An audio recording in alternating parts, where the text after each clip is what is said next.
الحب هو حاجة غامضة الحقيقة، والناس دايما تتكلم عنها بصورة مبهرة للغاية. ليه؟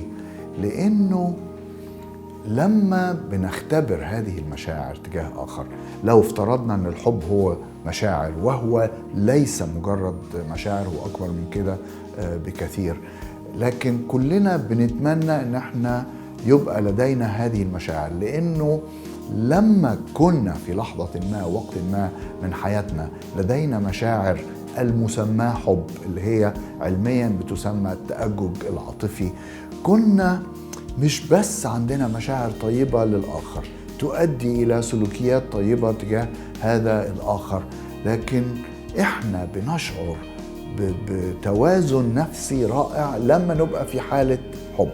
لما يبقى الإنسان بيحب آخر يبقى بيعمل سلوكيات إيجابية تجاهه، لكن هو وكأنه بيقبل نفسه، يتعايش مع نفسه، بيقبل الكثير من الضعفات اللي كان رافضها قبل كده، يبقى يتمتع بقدر من التوازن النفسي اللي يمكن ما اختبروش كتير في حياته. يلاقي نفسه رومانسي جدا، معطاء جدا للآخرين، لو عنده عيوب انه بيخاف من الناس يلاقي نفسه ابتدى يقبل الآخرين، انه ابتدى يحس بنظرة إيجابية للحياة.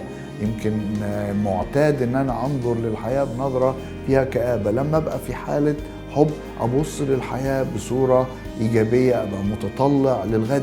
هي مشاعر جميلة جدا، لكن هذه المشاعر الرائعة بتخلينا نفتكر انه هناك احتياج ماس لوجودها علشان الانسان يتجوز. ان انا لو لا اتمتع بهذه المشاعر او ما عنديش هذه المشاعر تجاه شريك الحياة بهذه القوة بهذا السمو، يبقى هذا الزواج هيكون زواج فاشل. الحقيقة لا، لانه هذه المشاعر هي جميلة ورائعة، لكن لا علاقة لها بنجاح العلاقة. ودي نقطة الناس ما بتبقاش عارفاها، انه تكونت مشاعر رائعة تجاه انسان، انه هذه المشاعر اللي انشأها مش كيمياء جيدة بيني وبين الاخر، لكن انشأها احتياجات نفسية داخلية. اذن اللي محتاجين ندركه جيدا انه هذه المشاعر لا تشير بقريب او بعيد انه هذه العلاقة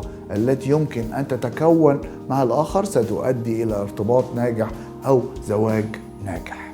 جميلة، رائعة، مشبعة، تخلي الإنسان في أحسن حالاته النفسية ومشبع وسعيد، لكن لا تشير أبدا إنه إحنا لو ارتبطنا معا هنبقى سعداء.